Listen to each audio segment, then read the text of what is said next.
Terima kasih pemirsa masih bersama kami dalam Berita TV-mu. Pemirsa, pertanggungjawaban pimpinan pusat Aisyah dilanjutkan dengan pertanggungjawaban pimpinan wilayah seluruh Indonesia berlangsung sejak Selasa pagi hingga malam hari. Peserta Muktamar ke-47 Muhammadiyah di Makassar secara seksama menyimak berbagai pandangan para pimpinan wilayah Muhammadiyah dari berbagai daerah. Sebagian besar berpendapat, gerak organisasi Muhammadiyah dalam 10 tahun terakhir di bawah kepemimpinan Din Samsudin cukup progresif. Meski begitu, kata mereka tentu saja gerak organisasi tidaklah sempurna. Masih saja ada kekurangan di beberapa bagian, para peserta pun memakluminya. Selain itu, satu hal yang juga sempat mengemuka dalam sidang adalah perlunya Muhammadiyah ke hitoh perserikatan. Konsep Indonesia berkemajuan hendaknya tidak berhenti begitu saja, melainkan sebuah tahap mencapai cita-cita persyarikatan yakni Islam yang sebenar-benarnya. Tim TV-mu memberitakan dari Makassar, Sulawesi Selatan. Pemirsa, pembukaan Muktamar ke-47 Muhammadiyah dan Satu Abad Aisyah, Ketua Umum Pimpinan Pusat Aisyah Siti Nurjanah Johantini memberikan sambutan sekaligus penandatanganan prasasti Satu Abad Aisyah bersama Din Samsudin. Aisyah sudah berusia 1 abad. Meskipun Aisyah adalah gerakan perempuan, dalam perjalanannya Aisyah senantiasa berkiprah untuk bangsa dan negara, khususnya pada bidang kesehatan dan sosial. Dalam pembukaan Muktamar ke-47 Muhammadiyah dan Satu Abad Aisyah, Ketua Umum Pimpinan Pusat Aisyah Siti Nurjanah Johantini menandatangani secara simbolis prasasti Satu Abad Aisyah bersama Ketua Umum Pimpinan Pusat Muhammadiyah Din Samsudin di lapangan Karebosi, Makassar, Sulawesi Selatan. Dalam sambutannya, Siti Nurjanah Johantini menyampaikan rasa haru dan bangga karena hingga usia 1 abad, Aisyah tetap banyak berkontribusi baik itu pada kemanusiaan maupun kesehatan. Karena Aisyah memang banyak menjalankan program seperti TB Care yang diresmikan Menteri Kesehatan Juwita F. Muluk. Rizky Nurul Ilmi M. Surya Saputra memberitakan dari Makassar, Sulawesi Selatan. Pemirsa, Aisyah harus menjadi kekuatan khususnya dalam membangun rumah tangga Islami. Itu karena kaum ibu merupakan madrasah bagi putra-putrinya. Tablik akbar yang berlangsung di Balai Manunggal mengawali kegiatan Muktamar Satu Abad Aisyah. Balai Manunggal tak mampu menampung ribuan muktamirin Aisyah yang datang dari berbagai penjuru tanah air. Kegiatan tablik akbar yang dihadiri oleh Pangdam 7 Wirabuana Maijen Bahtiar, para rektor perguruan tinggi Muhammadiyah, Direksi PT Pos Indonesia, Direksi Bank Syariah Mandiri, serta kader Aisyah yang menerima penghargaan atas berbagai prestasi yang mereka lakukan. Ketua Umum Pimpinan Pusat Muhammadiyah Din Samsudin mengawali tausiah tablik akbar itu menegaskan bahwa bangsa ini sedang menghadapi tekanan budaya asing yang merubuhkan rumah umat Islam. Din Samsudin berharap Aisyah dapat menjadi benteng terakhir dalam upaya menyelamatkan keluarga muslim dari keruntuhan yang semakin parah. Maka para ibu-ibu Aisyah harus menjadi kekuatan gerakan untuk membangkitkan keluarga muslim-muslimah, untuk membangkitkan keluarga muslim yang kelompok itu. Dan kaum ibu sangat menentukan, sebagaimana yang sudah saya katakan tadi, sehingga seorang pujangga Arab pernah mengatakan, al-ummu madrasatun idza a'dadtaha a'dadta syibati wal a'rab. Kaum ibu bagaikan madrasah, kaum ibu bagaikan sekolah. Jika disiapkan dengan baik, maka kita telah menyiapkan generasi penerus yang terbaik. Maka penyiapan kaum ibu ini penting. Saya menitipkan pada organisasi gerakan kaum perempuan Muhammadiyah ini untuk menggerakkan Majelis Ulama Indonesia sejak tahun 2000 sudah menggunakan tema Ar-Ruju' ilal Usrah, kembali pada keluarga, kembali pada keluarga. Inilah benteng terakhir pertahanan kita terhadap gempuran budaya yang datang dari luar. Tablik akbar yang dihadiri sekitar 5.000 muktamirin itu ditandai dengan penyerahan bantuan Corporate Social Responsibility atau CSR untuk pengembangan pendidikan Muhammadiyah dan Aisyah dari Bank Syariah Mandiri sebesar 300 juta rupiah.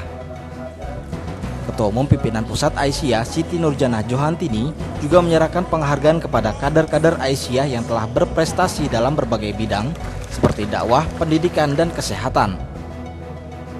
Saiful Hadi, tim TVMO memberitakan dari Makassar, Sulawesi Selatan. Pemirsa, dinamika kegiatan muktamar memberi warna-warna menarik untuk disimak, seperti ribuan muktamirin yang ikhlas mengikuti pembukaan muktamar hanya dari luar, tapi juga ada beberapa yang melakukan protes. Seperti apa dinamika pembukaan Muktamar Muhammadiyah dan Muktamar 1 Abad Aisyah yang berlangsung Senin 3 Agustus 2015 di lapangan Karebosi, Makassar? Wartawan TVMO Saiful Hadi merekam dinamika yang terjadi di luar lapangan, mulai dari kemacetan yang mengular di berbagai ruas jalan menuju lapangan Karebosi, tukang becak bermotor dan angkutan kota yang panen, sampai pujian dan komplain dari peserta muktamar. Inilah suara muktamirin yang direkam TVMO di luar arena Karebosi. Kami sampaikan untuk pemirsa TVMO.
Aisyah, Kabupaten Labuhan Batu Utara. Sukses selalu. Satu lagi.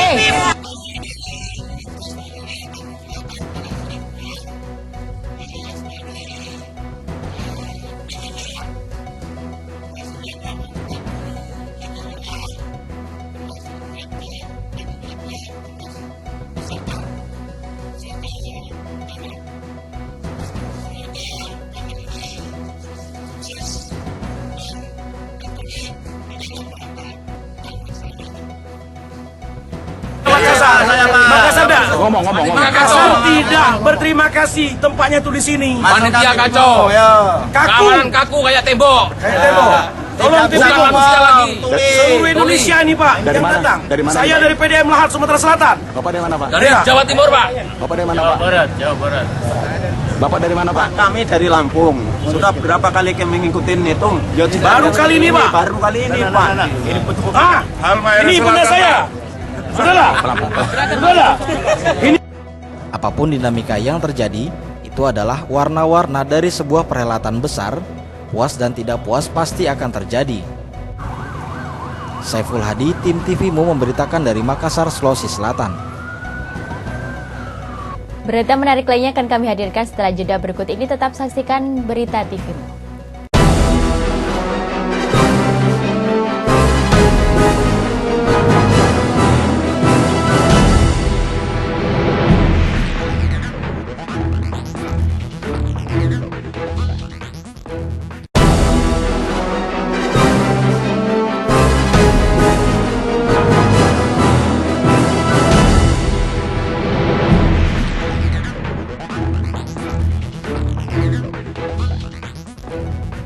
Pemirsa, setelah melalui proses panjang sidang putusan perkara pengujian Undang-Undang Nomor 21 Tahun 2012 tentang Otoritas Jasa Keuangan diputuskan.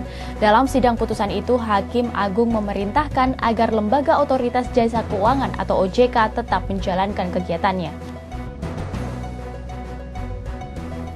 Hakim Agung Mahkamah Konstitusi atau MK memutuskan konstitusional Lembaga Otoritas Jasa Keuangan atau OJK atas gugatan pemohon yang diwakili kuasa hukumnya Samsudi Selawat karena dinilai memiliki kewenangan yang berlebihan dibandingkan dengan Bank Indonesia.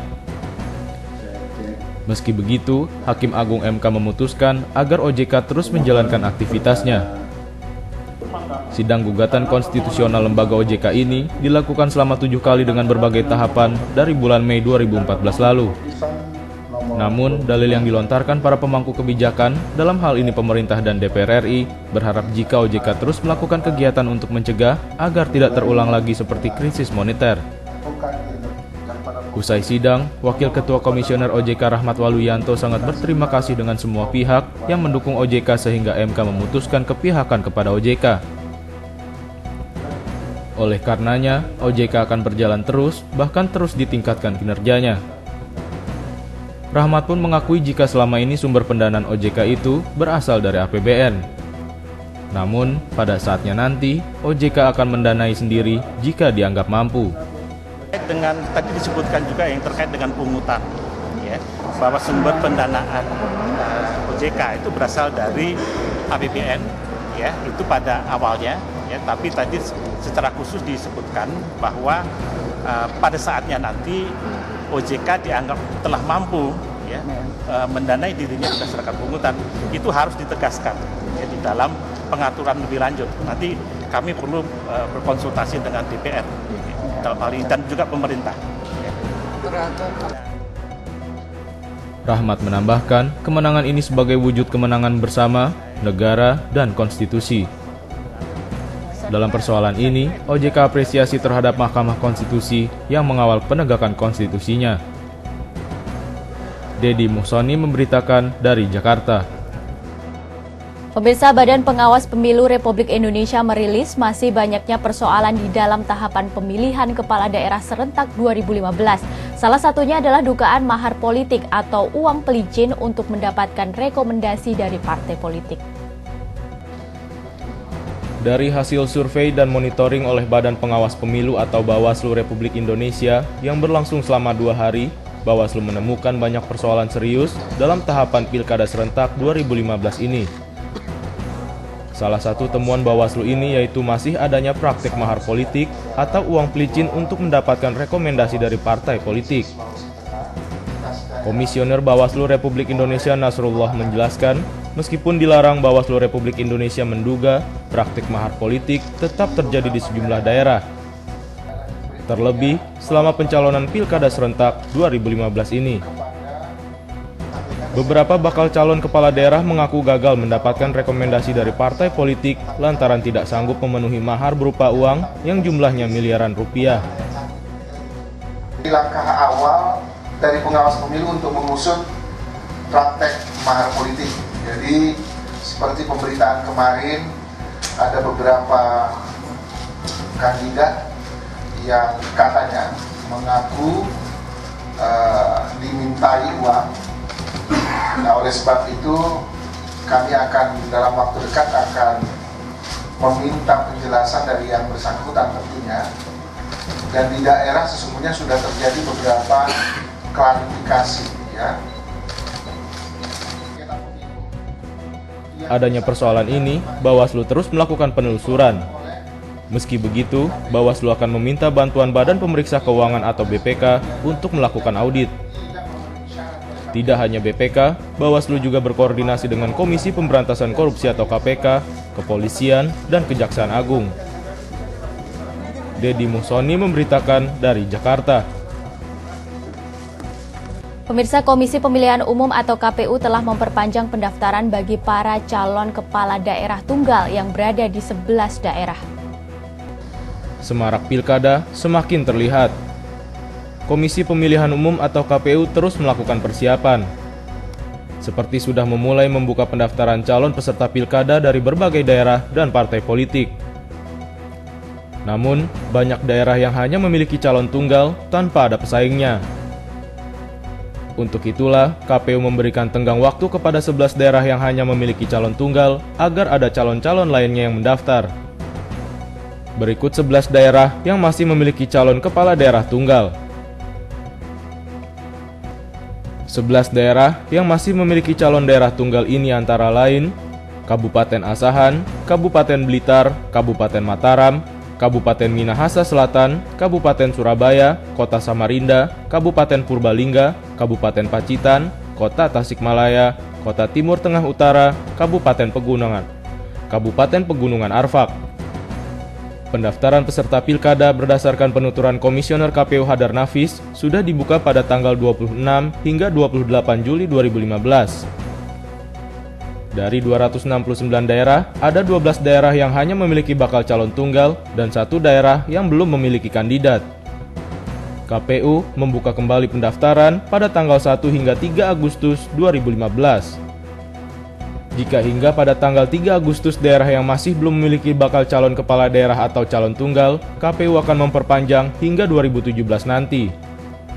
Tim TVMU memberitakan dari Jakarta. Pemirsa, berita tadi menutup jumpa kita kali ini. Saya Arina Nurrohmah beserta kru yang bertugas mengucapkan pamit undur diri dari hadapan Anda. Salam pencerahan dan wassalamualaikum warahmatullahi wabarakatuh. Sukseskan Muktamar ke-47 di Makassar. Sampai jumpa.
Assalamualaikum warahmatullahi wabarakatuh. Salam pencerahan. Apa kabar pemirsa TVMU dimanapun Anda berada? Ragam informasi cerdas dan mencerahkan akan kami rangkum selama 30 menit ke depan.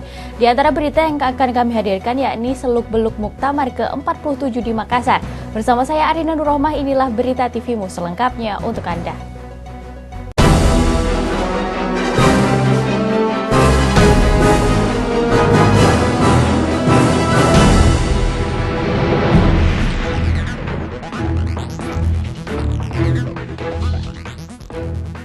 Pemirsa, hari kedua pelaksanaan Muktamar Muhammadiyah diisi dengan pandangan dari sejumlah pimpinan wilayah Muhammadiyah se-Indonesia. Mereka memaparkan perkembangan persyarikatan di daerah masing-masing. Pertanggungjawaban pimpinan pusat Aisyah dan pimpinan wilayah Aisyah dari seluruh Indonesia berlangsung di Balai Manunggal, Makassar. Pleno yang berlangsung sejak pagi hingga malam itu memberi waktu kepada semua pimpinan wilayah Aisyah untuk menyampaikan laporan sekaligus tanggapan atas laporan pimpinan pusat selama 10 menit. Dari berbagai laporan yang disampaikan pimpinan wilayah, banyak hal menarik yang perlu disimak. Mulai dari masalah perkembangan penderita virus HIV/AIDS, narapidana perempuan, korban narkoba sampai masalah pengungsi di Sinabung. Laporan dari daerah lainnya adalah tantangan yang dihadapi pimpinan wilayah dan pimpinan daerah dalam mengembangkan dakwah Muhammadiyah di daerah minoritas Muslim. Ketua Pimpinan Wilayah Aisyah Aceh Hajah Nur Hayati menjelaskan, Aisyah kini secara aktif mengedukasi napi perempuan di LP Aceh Besar untuk bisa membaca Al-Quran, karena ternyata banyak mereka yang tidak bisa membaca Al-Quran. Dan yang paling sangat menyentuh dan memprihatinkan, membuat kita berempati, sejumlah 75 orang narapidana yang ada di LP tersebut, ada 20 orang yang belum bisa membaca Al-Quran dan baca tulis. Subhanallah. Dan saya sebagai pimpinan wilayah terjun langsung membina yang 20 orang yang lainnya itu, dan pimpinan yang lain itu serta anggota yang lainnya membina ibu-ibu yang telah bisa membaca Al-Quran untuk membetulkan makhraj dan tajwid, makhraj dan huruf supaya mereka lebih tepat dan lebih bagus. Mereka mengatakan bersyukur dengan datangnya Aisyah, mereka bisa kembali membaca Al-Quran. Ketua Pimpinan Wilayah Aisyah Sumatera Utara Hajah Elinita menjelaskan seputar peran Aisyah dalam menghadapi musibah erupsi Sinabung, di mana pimpinan daerah Aisyah Karot telah secara aktif memberikan pelayanan kepada pengungsi, khususnya mereka yang Muslim dan keluarga besar Muhammadiyah.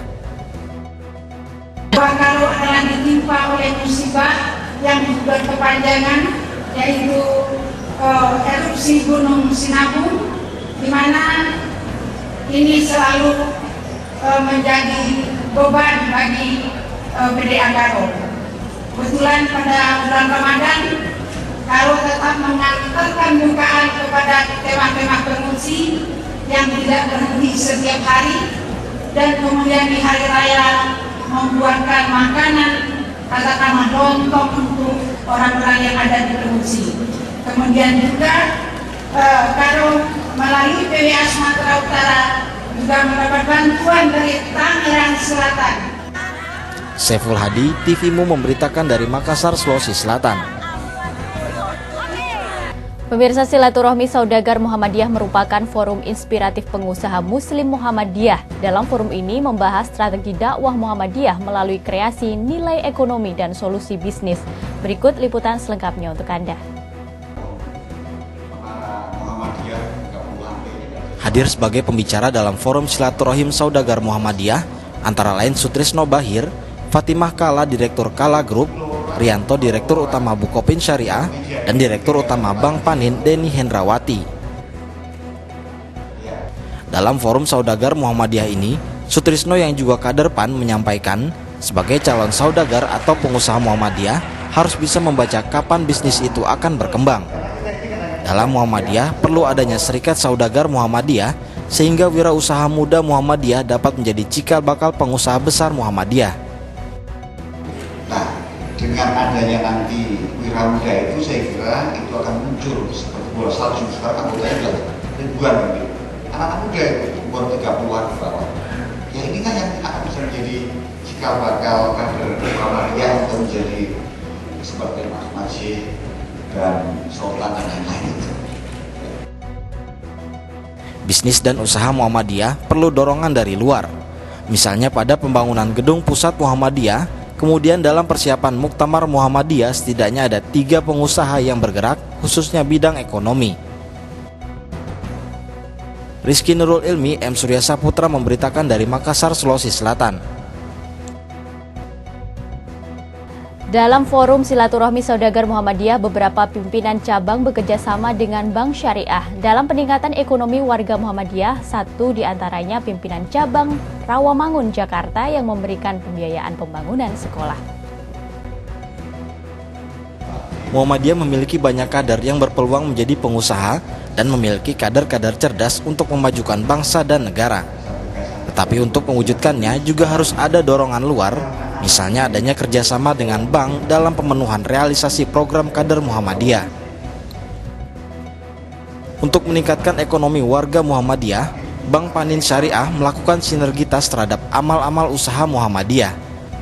Di antaranya adalah dengan PCM Rawamangun yang memberikan pembiayaan pembangunan sekolah. Dengan adanya kerjasama tersebut merupakan awal dari Bank Panin Syariah dalam mendukung pengembangan ekonomi dan sektor real Muhammadiyah. Dari 7 bank syariah yang kita lakukan pendekatan, ternyata yang bisa membantu kita dalam suatu situasi emergensi itu adalah Bank Panin Syariah. Jadi kita mendapatkan pinjaman sebanyak 8,5 M dengan yang lain, maka akhirnya kita dapat memperoleh tanah itu sesuai dengan janji yang telah kita buat. So kalau andai kata pada saat itu Panin terlambat saja agak 2-3 hari, Muhammadiyah akan kehilangan uang sekitar 300 juta dari poskot yang sudah kita bayar. Ya, jadi gini Pak, secara resmi kami belum menjadi bank mitra, tapi kami punya concern sesuai visi dan misi Panin Bank Syariah. Salah satunya adalah mengembangkan ekonomi rakyat, artinya kita mengembangkan ekonomi umat. Kami mulai ini dengan bekerja sama dengan Perserikatan Muhammadiyah. Dengan adanya forum inspiratif pengusaha Muhammadiyah, diharapkan dapat mengembangkan ekonomi Muhammadiyah ke depannya. Rizky Nurul Ilmi, M. Surya Saputra memberitakan dari Makassar, Sulawesi Selatan. Ribuan muktamirin membanjiri area pameran dan bazar Muktamar ke-47 Muhammadiyah yang berada di area Mandala Krida, Makassar. Dalam pameran ini, pemirsa, panitia menargetkan transaksi hingga 100 miliar. Ratusan stan pameran dan bazar mewarnai pameran dan bazar Muktamar Muhammadiyah di Makassar. Pameran dan bazar ini akan dibuka hingga tanggal 7 Agustus mendatang. Bazar yang mengambil lokasi di arena Tugu Mandala itu disesaki ribuan muktamirin yang menyajikan berbagai jenis cenderamata, makanan, buku, dan produk jasa lainnya. Tentu saja, arena bazar dan pameran ini akan menjadi salah satu yang diburu muktamirin selama berlangsungnya muktamar, khususnya usai pembukaan muktamar di arena Karebosi Senin lalu. Ketua Pimpinan Pusat Muhammadiyah Din Samsudin didampingi Ketua Pimpinan Wilayah Muhammadiyah Sulawesi Selatan membuka pameran dan bazar yang menjadi simbol kebangkitan spirit ekonomi Muhammadiyah ke depan. Wartawan TV Mus Saiful Hadi melakukan wawancara dengan Ketua Panitia Pelaksana Pameran dan Bazar Abdul Rahmat Nur. Dikatakan transaksi penjualan diharapkan dapat mencapai 100 miliar.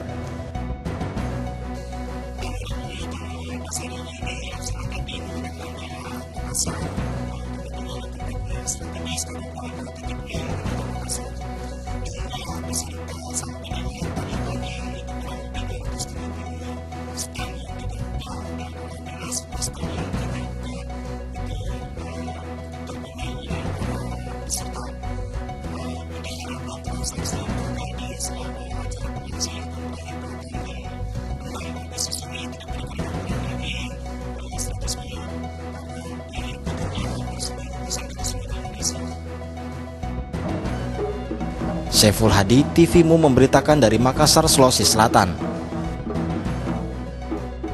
Pemirsa, penyelenggaraan Muktamar ke-47 Muhammadiyah di Makassar, Sulawesi Selatan mengundang berbagai tanggapan serta harapan bagi para peserta dan penggembira. Berikut pendapat mereka.